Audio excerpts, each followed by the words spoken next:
अस्सलाम वालेकुम। आप देख रहे हैं सफ़िया वॉइस। सच्ची मोहब्बत का इम्तिहान। एक शहर में एक बूढ़ा रहता था जो रोज़ाना अस्पताल जाता था। वो वहाँ दाखिल अपनी बीवी को अपने हाथों से खाना खिलाता था। बीवी को एक सख्त बीमारी थी जिसकी वजह से वो सब कुछ भूल चुकी थी। वो अपने शोहर को भी नहीं पहचानती थी। एक दिन डॉक्टर ने बूढ़े से पूछा, जब ये आपको पहचानती ही नहीं तो आप रोज़ इतनी तकलीफ़ क्यों उठाते हैं? बूढ़े ने मुस्कुरा कर जवाब दिया, डॉक्टर साहब, वो मुझे नहीं पहचानती तो क्या हुआ, मैं तो इसे पहचानता हूँ ना।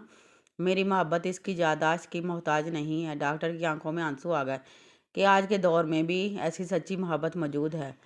इससे हमें ये सबक मिलता है कि रिश्ते सिर्फ तब निभाए नहीं जाते जब सब कुछ ठीक हो, बल्कि रिश्ते तब निभाए जाते हैं जब सामने वाले को आपकी सबसे ज़्यादा ज़रूरत हो।